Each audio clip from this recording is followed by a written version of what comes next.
Swan Valley is the oldest wine region in Western Australia, second oldest in Australia. I guess Australia does. It has the oldest soils in the world and the most weathered soils. It grabs a hold of you. I think the connection to the vineyards and the land.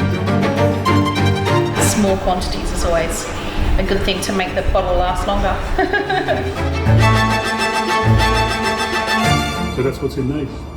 So the old ones up here, in the 74 just up there.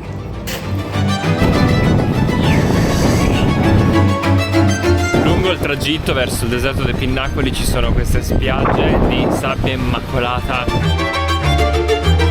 You never get tired of being here at sunset and after dark.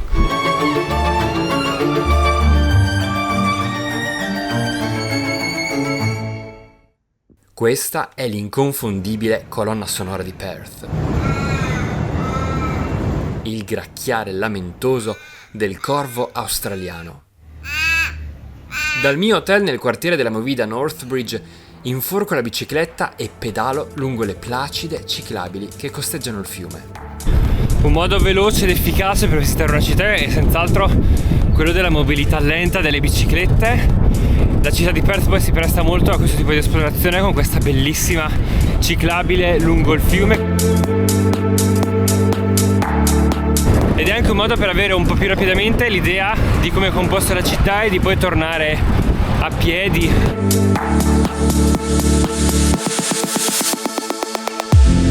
E mi raccomando, in Western Australia sempre la protezione 50 non minore. Qua il sole picchia forte, soprattutto il tasso dei raggi UV è molto più importante di quello a cui siamo abituati in Europa. Il fiume Swan attraversa Perth e non le regala solo un vasto spazio aperto e rinfrescante, perché nell'immediato entroterra nutre le vigne della Swan Valley, una delle regioni vitivinicole più vecchie in Australia. Le prime uve, trasportate via mare, furono piantate nel 1829. And they picked the cuttings up in South Africa, places like South Africa and also Portugal. Scelsero quest'area 20 km a nord-est di Perth perché a ridosso della città la terra non è così fertile. Perth is built on what was once the bottom of the ocean. So in and around the city it's basically black beach sand, hard to grow anything. Ci vollero 5 anni per ottenere il primo vino. La prima bottiglia prodotta nella Swan Valley fu stappata nel 1834. Ancora oggi ci sono famiglie di produttori discendenti da immigrati che portano avanti l'arte del vino da generazioni. Old Muscat or Pedro Jimenez, some liqueur Shiraz, some vintage ports, some liqueur Verdelho. So these are all our liqueur wines going back to 1974. 74.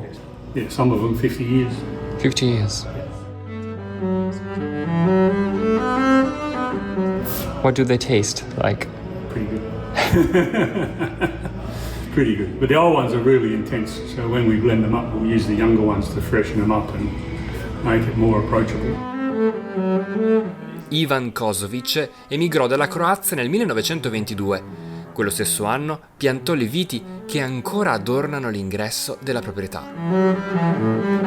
I suoi discendenti portano avanti la cantina più antica della Swan Valley, ancora gestita dalla stessa famiglia. You should be very proud of them. Well, Dad made them. We got to use them, I suppose. Yeah.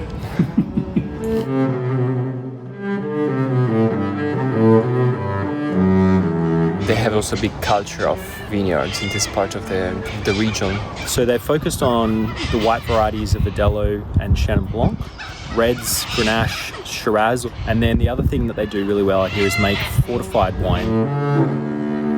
L'acqua per questa valle è essenziale e i produttori di vino hanno saputo affinare le tecniche di coltivazione di fronte al clima che cambia. They're certainly the oldest and most weathered land on Earth, and that's, I guess, enabled us, to understand how water flows, how it's obtained in the soil, soil moisture, and how quick things can change. And I guess the indigenous that used to live here understood that probably far better than we did without science. Dall'Europa i viticoltori della Swan Valley hanno importato le tradizioni secolari dei vini frizzanti e di quelli fortificati. So you're specializing in sparkling wine, right? Correct. Do they give you satisfaction? They certainly do. The time it takes to make both the sparklings and the fortifieds is something that I hope my kids will enjoy to inherit. Conoscenza da tramandare dunque, ma anche tanta passione. Well, they're the beneficiaries that will inherit the benefits of time and aging, because it's something you can't accelerate. And these barrels have a very long story. Yeah, some of them up to 95 to 100 years old. My grandfather made some of these. He was a cooper, he was a barrel maker. Your grandfather made those? Yeah.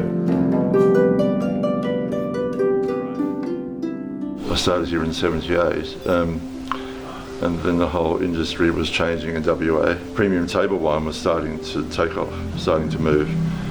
So wineries had to make a great deal of change, and part of that change was making table wine. Anche Jime Talianzic arrivò dalla Croazia, era il 1926. Cominciò come boscaiolo e qualche anno più tardi comprò una vigna.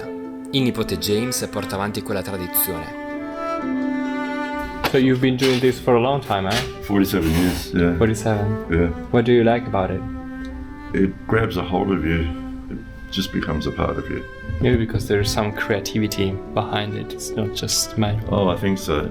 I think it's and also the creativity. I think the connection to the vineyards and the lands, and you're dealing with the earth and the vine and the fruit, and then the final product. Qui assaggio un vino del 1981. So very elegant. Oh, it's delicious. Yeah. How would you describe it?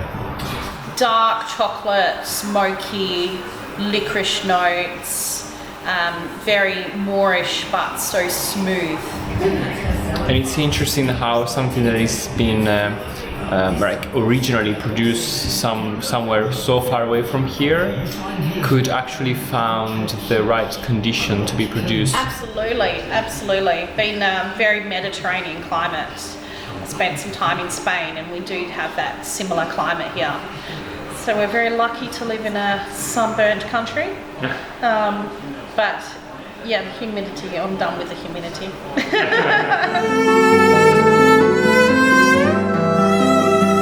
C'è qualcosa nel lavorare la terra e vedere il prodotto finale che ti intrappola e dopo anni ancora non ne puoi fare a meno. It's like you cannot escape. I've got friends who are musicians, and they talk about the same thing, that it's I think it becomes a part of you. Yeah.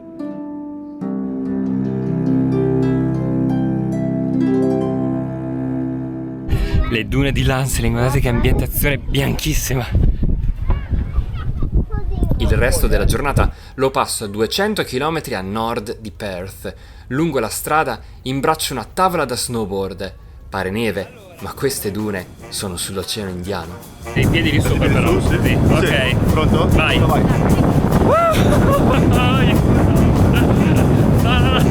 Con le mani bisogna tenersi per darsi la direzione sulla sabbia, quindi è impossibile tenere sotto telecamera. Secondo tentativo. Abbronzato. Oggi voglio provare in piedi. Il terzo tentativo forse...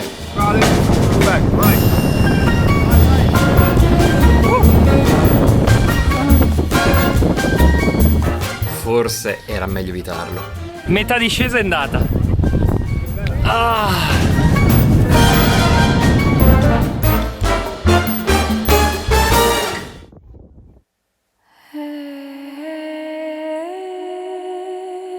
So where are we? Where are we? We are about 200 kilometres north of Perth at the moment, so about a 2-hour drive. And it's an exceptional view. It's really like unique. Yeah, it's beautiful, and we'll get a really nice sunset tonight. So when the sun goes down, we'll get a fantastic sunset tonight. And it's one of the amazing things about this place is you get these beautiful sunsets with the pinnacles in the foreground. So it's fantastic for photography. Sto camminando in mezzo al deserto alla ricerca del punto più suggestivo e spettacolare, ma qua dove mi giro è tutto estremamente scenografico. And it's a very special place for Noongar people. It is. I've been told that this was the place where the women came and gave birth. So only women came here. Yeah, there is some talk about that men weren't supposed to come out here, and one of the stories about how the pinnacles were formed is that they were warriors that were trespassing on the land, and this is their hands and fingers that were chopped off. But I've heard lots of different stories about.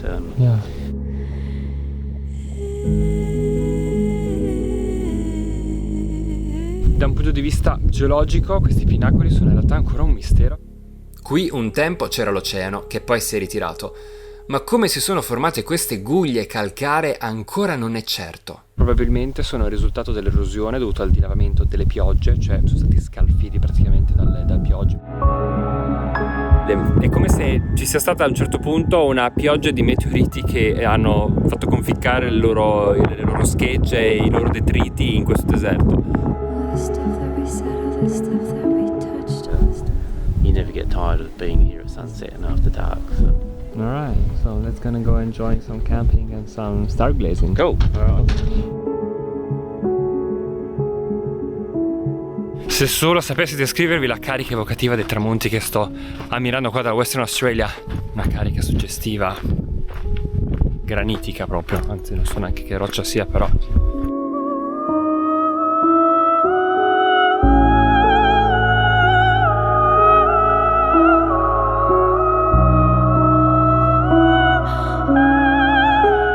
Invece devo tornare di corsa al campeggio sia per mangiare che per prepararmi, per disporre il tutto per vedere invece la stellata australe. When there's clouds going over, videos look fantastic. When there's no clouds, I don't look with it. You can see all the craters. Yeah.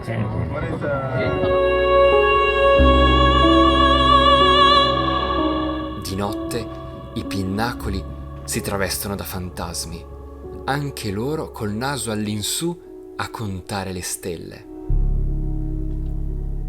Nel prossimo episodio sul Western Australia lasceremo l'area di Perth per dirigerci verso sud, nel cuore della foresta, disegnando scogliere con lo sguardo.